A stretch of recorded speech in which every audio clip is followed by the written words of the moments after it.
Donald Trump is panicking as Arab nations put on a united front and threaten to cut Donald Trump off if he invades Iran without their permission.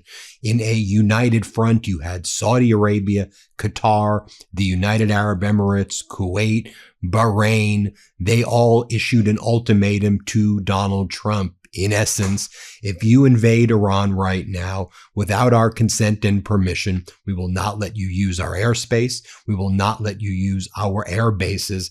If you attack Iran, they're going to attack our countries and you're going to blow up the entire Middle East.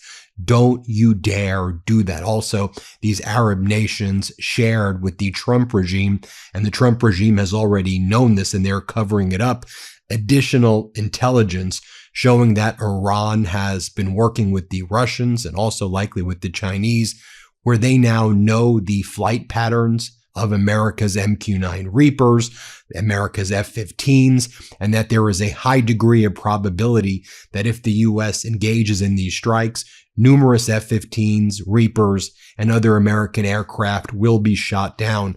That was enough to scare Donald Trump into once again holding off from further escalating an already catastrophic situation after threatening once again that he was going to destroy Iran if they did not immediately negotiate with him. Now, Iran has remained consistent with its negotiating position.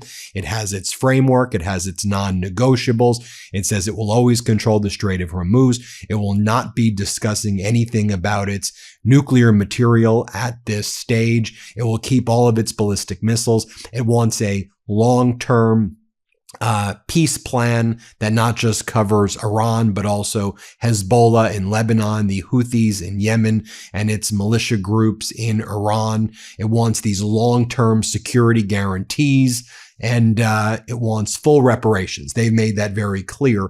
And so we have these Arab nations that are leaking to American press right now. We have our own intelligence community leaking to American press what's going on right now. And then you have these so-called Iran hawks, the people who are trying to push Donald Trump to invade Iran. They're also leaking to the press right now why Donald Trump is not invading Iran like they want him to invade Iran. Let me be very clear about my position so there's no misunderstanding. This is a catastrophic and unlawful war. America should never have been involved in it at all. We absolutely should not be there right now. America has lost, and I think that the best that the Trump regime can do at this stage right now. I was a big supporter of the Obama non-nuclear deal that Trump pulled us out of. But the only way you can deal with this right now is do your best in terms of reaching a negotiation and then get out before you make things worse. Because right now our strategic reserve of oil is starting to run low and we're going to reach a tipping point very soon. I mean, the U.S. injected about 9.9 million barrels of oil from its strategic petroleum reserve into the market last week. That's a record high flow of about 1.4 million barrels a day. It's the second consecutive the SP Strategic Petroleum Reserve record high flow rate. And as our editor-in-chief, Ron Filipkowski, has explained, Trump is burning through our strategic oil reserves as fast as he possibly can just to try and keep gas prices under $5.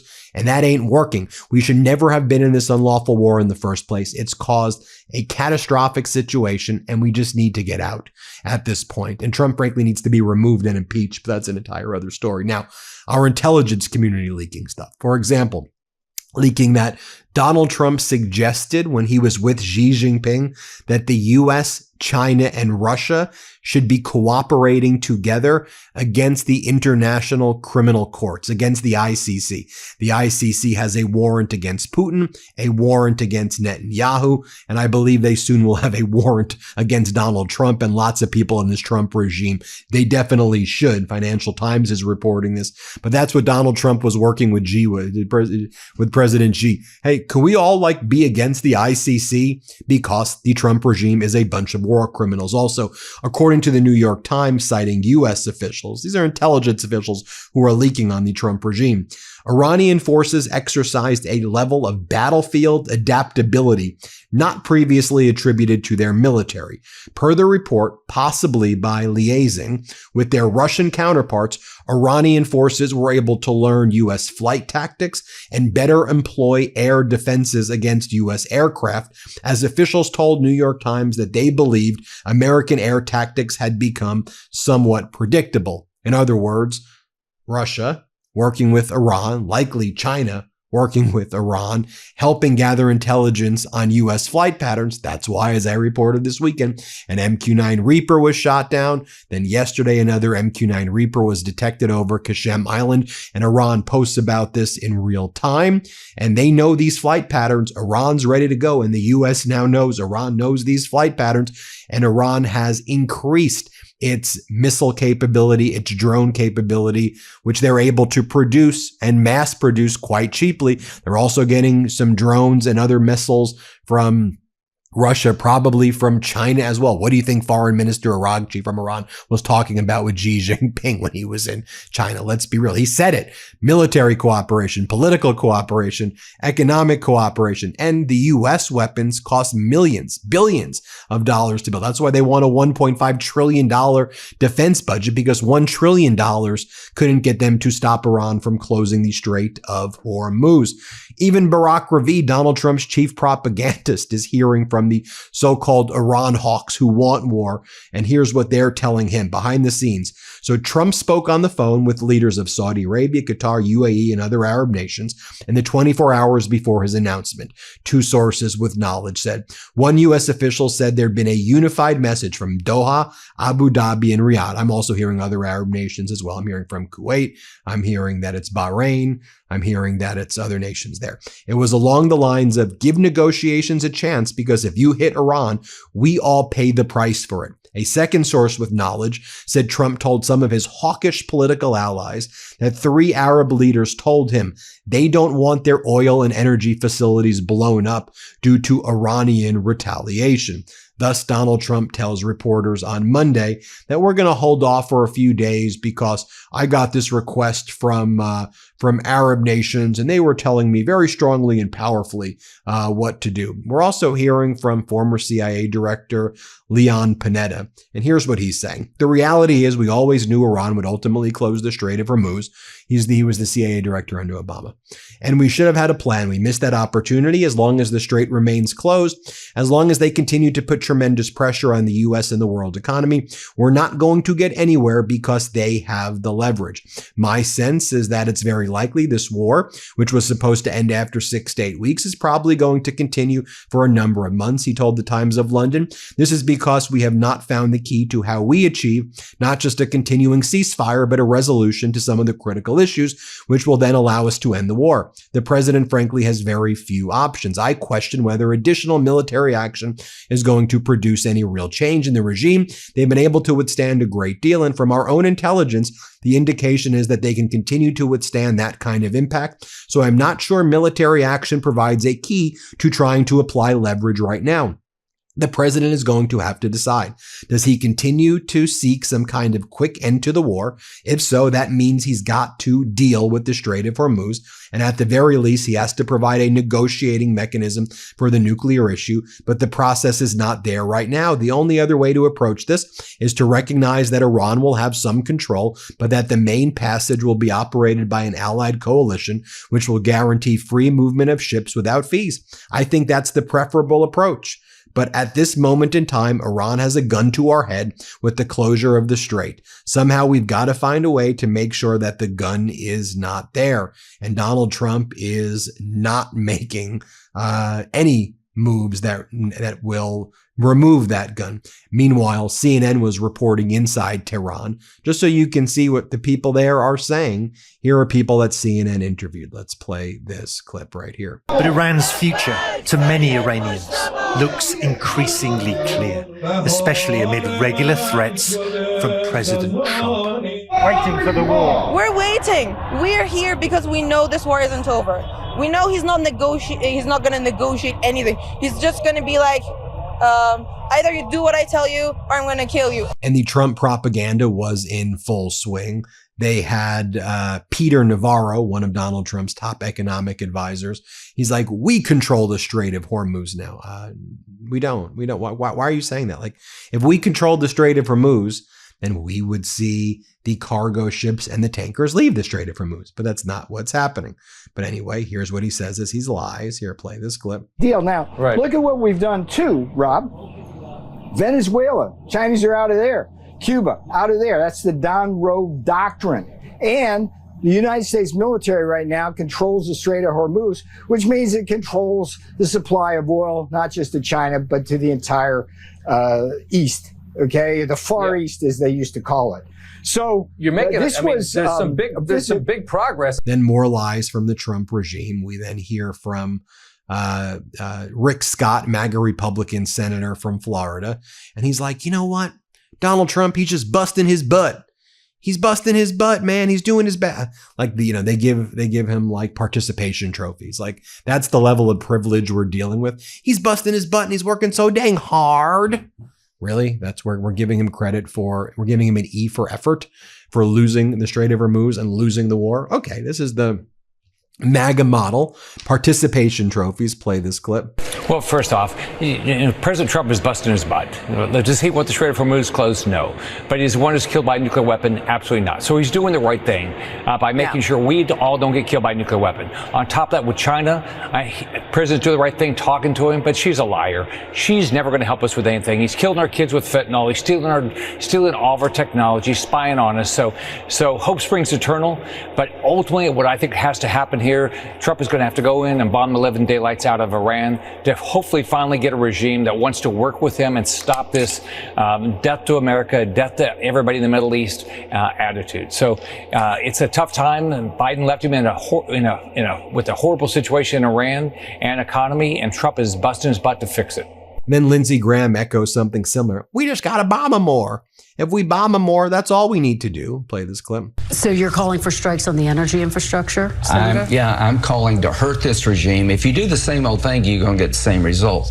Hurt them more. Maybe they'll make a deal if you hurt them enough. But right now, I think they're trying to wait us out. I think they're playing games. And in the words of the president, I think they're crazy. I think he's right. And then the shooting that took place at a San Diego mosque, state regime media, which called itself Fox, tried to blame it on Iran.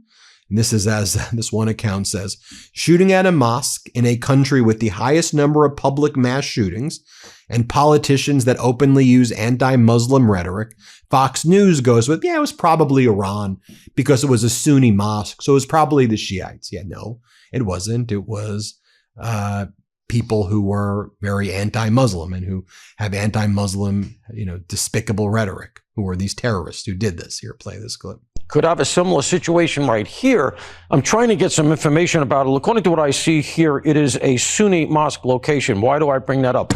Because Iran is a Shia nation. And some of the stuff that we've seen lately relative to Iran, like, for instance, Hezbollah-linked attacks that were planned to go off here in America, that has a Shia footprint. And if you do I did 15, 16 years of counterterrorism, you think in those terms. What do I have here? Where should I be looking? What connections should I be looking for? Who's identified? So some of the atmospherics here. But of course, the most important thing right now, control the situation and make sure nobody gets hurt. And this is how Donald Trump tried to frame it. His capitulation to the other Arab nations. I've been asked by the Emir of Qatar, the Al Thanis, the Crown Prince of Saudi Arabia, MBS, and the President of the UAE, MBZ, to hold off on our planned military attack of the Islamic Republic, which was scheduled for tomorrow, and that serious negotiations are now taking place, and that, in their opinion, as great leaders and allies, a deal will be made, which will be very acceptable to the United States of America, as well as all countries in the Middle East and beyond. This deal will include, importantly, no nuclear weapons for Iran. Based on my respect for the above-mentioned leaders, I have instructed the Secretary of War, Pete Hegseth, the chairman of the Joint Chiefs of Staff, General Daniel Kane, and the United States military that we will not be doing the scheduled attack of Iran tomorrow, but have further instructed them, be prepared to go forward with a full large-scale assault of Iran on a moment's notice in the event that an acceptable deal is not reached. Thank you for your attention to this matter. As Ryan Costello writes, per this account, Trump consulted 3 monarchs on a planned renewal of the war on Iran, but not Congress, not the American people. But the reality is it was worse than that. The Arab nations went to Donald Trump and said, let me explain to you what you're going to do, and you're not going to do. Okay, this security umbrella you promised, you did not deliver. So under no circumstance will you be doing this invasion, because we're just not going to let you use our air bases and our airspace. And then Donald Trump backed down. But here's how MAGA Republican Congress member Derek Van Orden thinks about it. Play this clip. That's what the president is saying. But if Iran is agreeing to that, I mean, it doesn't sound like Iran's giving up its nukes. Well, they're going to have to.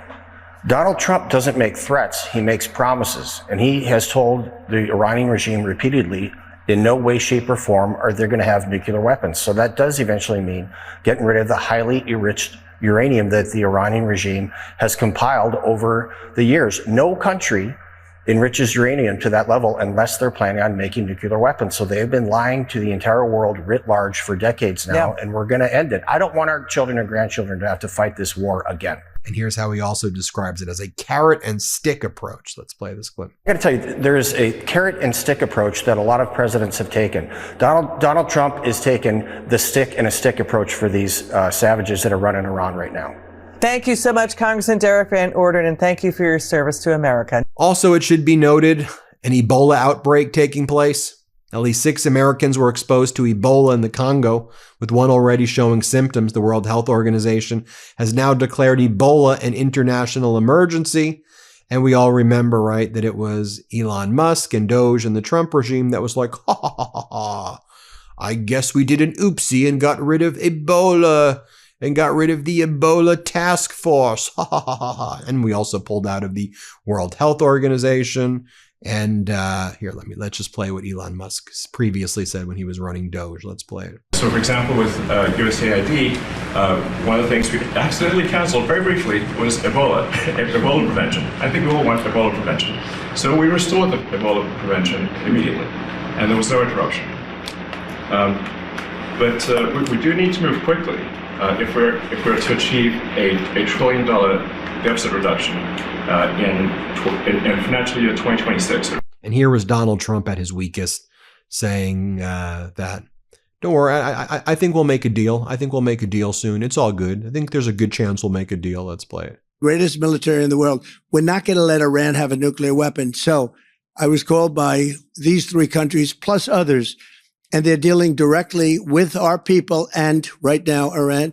And there seems to be a very good chance that they can work something out. If we can do that without bombing the hell out of them, I'd be very happy, please.